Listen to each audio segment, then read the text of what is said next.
If you're here, you've probably been struggling in Design Space, and I want to help you all today learn how to take all of those Design Space functions and use them to their best capabilities. That way you can create beautiful Cricut projects every single time. My name's Alicia. I am a craft producer here with Makers Gonna Learn, and I'm going to show you all today all of the favorite tools that we use in Design Space on a daily basis and how you may be using them, but a better way to maybe turn things around, give you a fresh perspective in Design Space, and make those projects perfect so that you feel confident every time that you open your Cricut.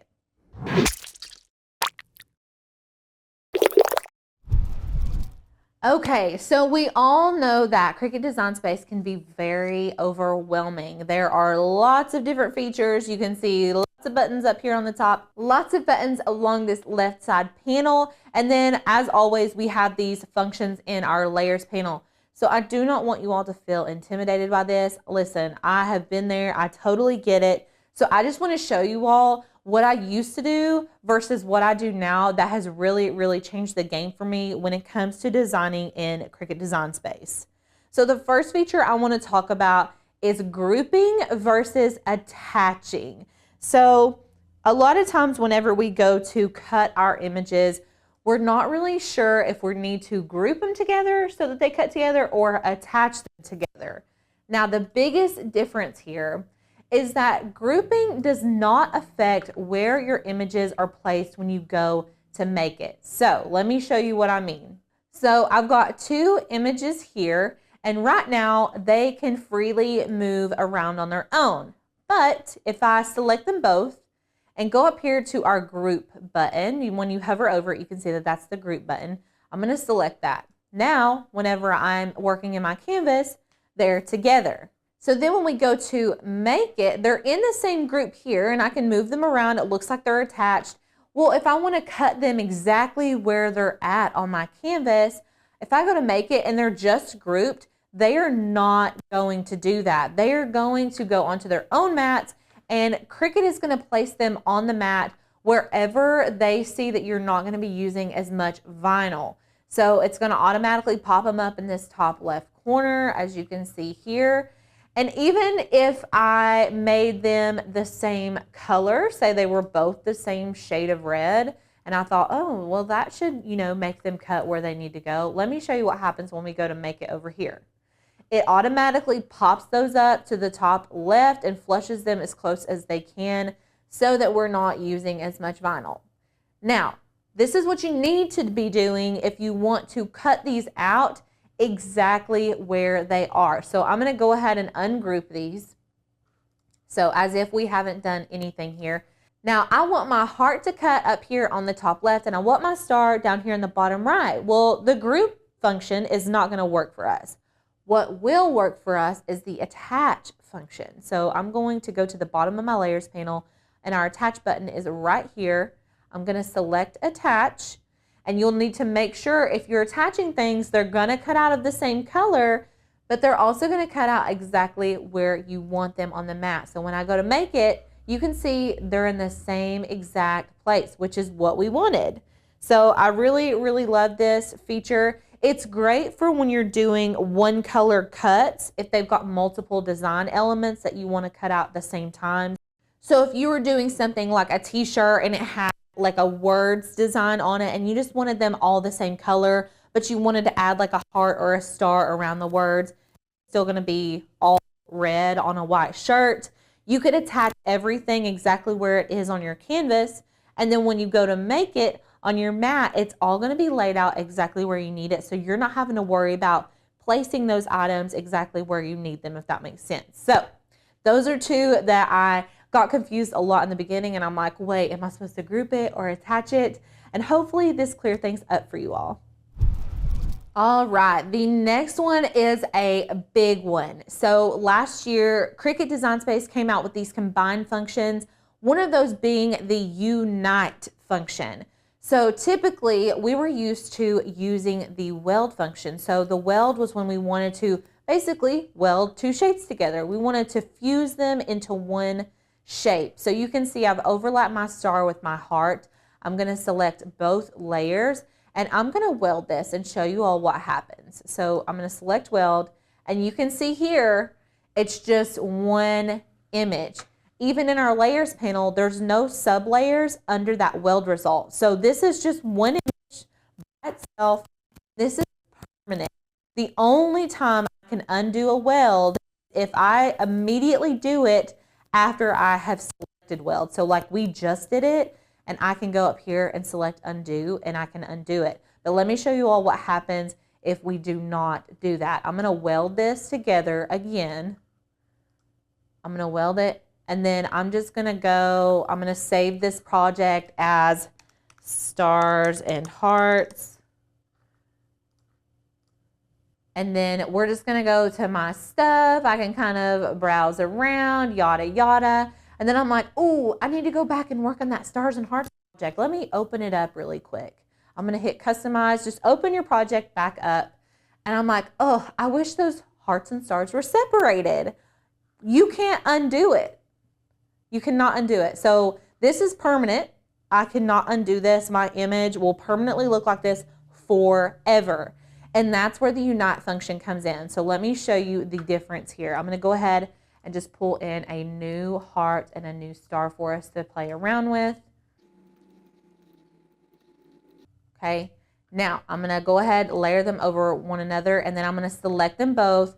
We're gonna come down here to the combine function, and I'm going to select unite. Now, it looks like the same exact image on my canvas, but look over here in my layers panel. You can see a star and a heart. And what it's allowing me to do is select that heart, and then it's giving me the ability to move this around anywhere on my canvas that I want until I click off of it. And there is when it will fuse it again together, just in a different portion depending on where you place these shapes. So I really, really love that aspect of it. You can also rotate it, resize it if you want to, and then when you click off, it welds them back together again. And also the best part of this unite feature is that it is completely reversible. And so if I save my project now, just how we did before, I'm gonna save it and go off of it and come back in and show you what happens. So we're gonna go back to my stuff, kind of click off of it, and then we can go back to my projects. We're gonna open up that stars and hearts again. This would have the same effect if you exited off of Design Space and tried to come back in. We're gonna open this up, customize it, and you can see here, they're still united, but if I wanted to undo them, I can go to combine down here and hit undo unite, and look you all, they're separate. So they're just back to their own individual images. They're their own layer over here in the layers panel. So the unite feature has really replaced the weld feature for me. I don't use the weld function nearly as much now, just because I know if I use the unite, I'm not in a fully committed relationship with that function. And so I really like having the ability to undo anything that I did not want to be permanent. So while we're on the topic of the unite function, which is one of the new combine features, I want to show you all some of the other things that I love about these new combine features and some of the things that I don't typically use as much. So when I select both of these shapes, you can see down here our combine menu will light up, as well as our slice. Now, if I overlap these and select both of the layers and I hit the slice button, let me show you what happens. So you can see that this little star, it was on top of her heart. This is acting like a cookie cutter, and this heart is like a little piece of dough. So the star is right on top of the heart. We're hitting slice, which is gonna push that cookie cutter into the dough, and it's gonna cut out everything that it overlaps. Now you can only do this with 2 layers. The slice function will not work if you're using multiple images over 2. So we can only do the heart and the star. If I tried to slice out of more than 2 images, it just will not work. It won't allow us to do it. But with the slice function, you can see you're gonna have multiple pieces. So like I've got this piece, I've got this piece right here, and then I've got this piece, and then you're left with the sliced out image. So you kind of get multiple layers when you're using the slice result. This doesn't bother me as much because I can just go in and delete out any of the layers I don't want over here in my layers panel. And it's just super quick if you're doing it a lot. But if that's something that you don't like, you can use what's called the exclude function. Now let me show you all what happens here. I'm going to select both of my images, go to combine.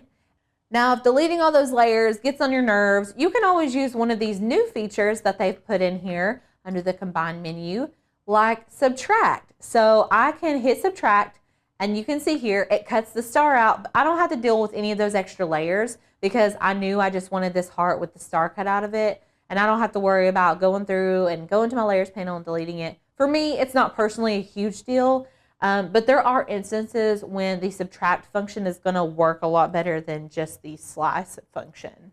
Now, if I were wanting to do multiple cuts out of one image, so say we had a big heart and we wanted to add a bunch of stars within it, I can place as many of these stars as I want inside of this heart, okay? So I'm just gonna put a whole bunch just so I can show you all truly what happens whenever we use this exclude function. So you can see here we have 8 images. Now I want to cut all of these stars at one time out of my heart. So what I'm going to do is click and drag, select everything. We're going to go to the combine feature, hit exclude, and look what happens. It cuts them out so good. Not only that, but I still have the ability to move these around, resize them, rotate them if I wanted to. When I click off, it's still going to cut it out of my image. So this function is really, really helpful. The only thing that would be a downside to a design similar to this is if for some reason one of these hearts goes off the edge of your heart, whenever you click off of this little edge piece right here is still going to hang off of the edge. So anything that you want fitted inside the heart, it's going to have to go entirely inside. Otherwise, you're probably just going to stick with using the slice function. These combine functions are reversible as well. So whenever I select this, you can see in the layers panel, it says exclude, but I can go to combine, undo, exclude, and then all of these are back on their own layer.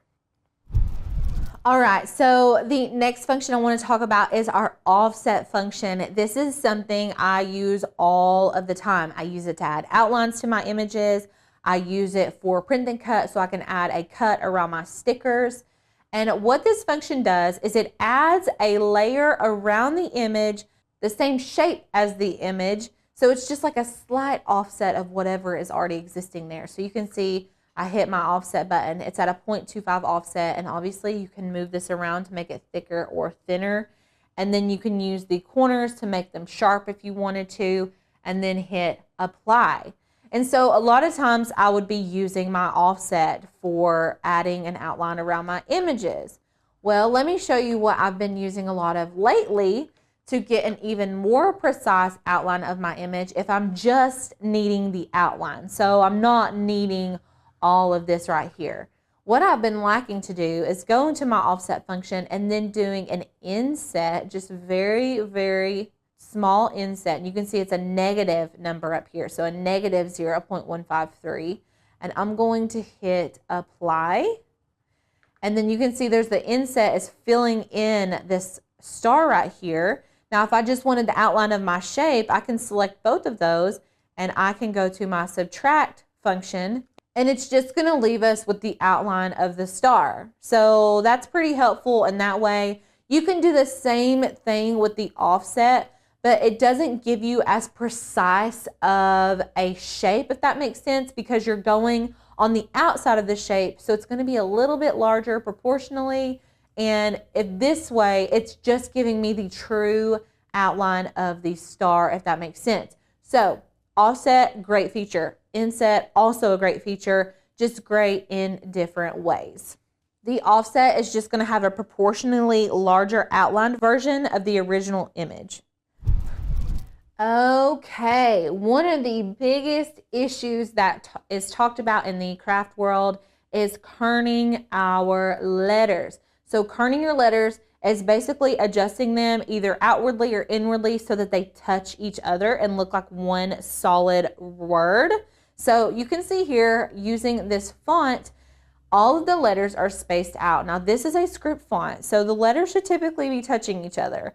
Now there are a couple different ways you can do this, and typically I see people doing the letter spacing manual adjustment up here. So whenever you select your text box, you can move these in or out depending, but like once I get my E touching where I want it to, you can see my O is already trying to stick out, even my L. So if I keep going in, it's just not going to look right. Now, you can get the bulk of your spacing done this way, but what I typically like to do is make sure to adjust them fairly closely, and then I go to Advanced and select Ungroup to Letters. So I use the manual spacing to move them in bulk together, but then I can go to Ungroup to Letters and get a really, really fine-tuned movement on these letters so that they can get really close without overlapping. So you can see now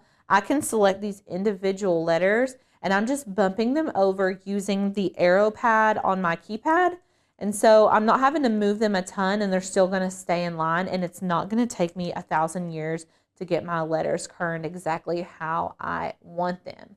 Now I will say, if you do ungroup to letters, that they are still going to stay detached from each other unless you select them all and then attach them that way. But you need to remember, if you're attaching all this stuff together, it's going to try to cut your letters individually. You can see there's little black lines, and I can change the color of this so y'all can really get a good view. But anywhere there's a black line, the letter's going to cut. So once you've got them kerned exactly how you want them, really you're going to want to do combine and unite. So make sure you're not attaching those letters, but rather uniting them so they're one solid image. And you can see the black lines completely disappear. And this is going to cut out of our vinyl as one solid unit.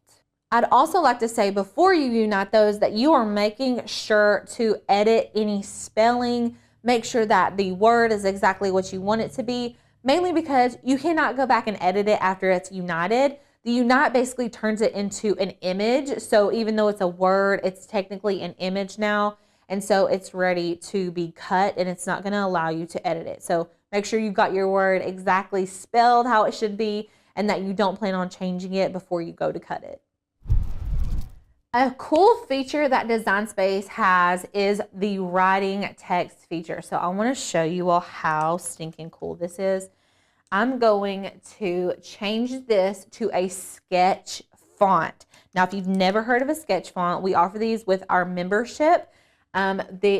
We have lots of different options here, as you can see. I don't even think this is all of them. I haven't downloaded them all, but I want to show you how this works. So I'm going to go ahead and select this Artsy Amy sketch font. Let's blow this up really big. And you all can see they're very thin. So it doesn't look like something I could cut, because if I try to cut this out of adhesive vinyl or heat transfer vinyl, it's not going to cut well because it's going to be so thin. And so in return, what we're going to need to do is change this into a pen function. So you can see here, we've got draw, and then beneath it, we have all these options. Well, I want to select the pen function. And what this is going to do is actually draw this image on a piece of cardstock, for example, or whatever you decide you're wanting to write on. And so whenever you run this through your Cricut, you actually put a pen or a Cricut marker into your Cricut machine, and it will write out your letters. Now, you could technically do this with a standard font, but what happens whenever we do that, and let me show you guys with a different font, it's going to do the outline of this font, but you can see that marker is going to go all the way around it, and it's going to get really, really thick, and it's not going to look good. It's going to start smudging, and the letters are going to start blending together, especially if you're writing something super small, which typically you are. A lot of people use this sketch fonts for filling in cards and things like that, so small handwritten items. And if you're using a regular font to do this, it's just simply not going to work. There are workarounds. We have a video actually going over how to fill in bold text like this, but it is not the same as using a sketch font. So sketch fonts are really, really the go-to if you're wanting to use your Cricut to write handwritten items for your projects. If y'all are interested in your text, I will link a video below for you all to watch, and Lauren walks you all through how to fill in bold text like this. I'll link that below if you're interested. Now, say that you wanted to attach a word to a shape. So I want to type lovely on a heart. I'm going to go ahead and pull this heart in. We'll change the color. Okay. I'm going to send it to the back. And then I'm going to resize my word. So I really want to write lovely on my heart.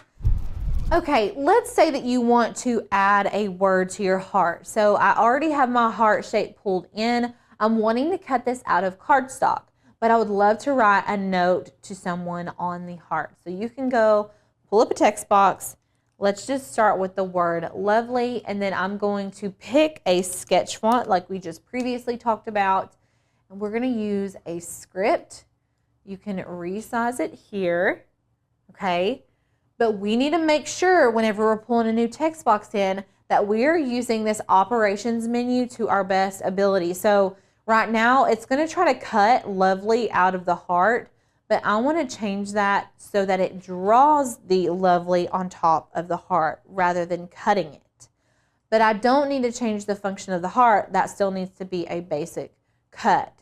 And so after I do that, I want to attach everything together. And so whenever I go to cut this on my Cricut, that's going to allow us to actually cut this heart out and write the lovely on the heart rather than cutting it out. The last thing I want to talk about is removing the background from PNGs. So I'm just going to upload a photo. This is great when we're doing print and cut images, and I'm just going to take a little picture of Lauren's Asher, and we can remove the background automatically if you've got Cricut access, or if you don't, you're still going to have this option to use a manual selection tool. So you can see there's still parts of this image that need to be erased. So we're going to zoom all the way in, and you can manually go in here and select parts of the image that you do not want.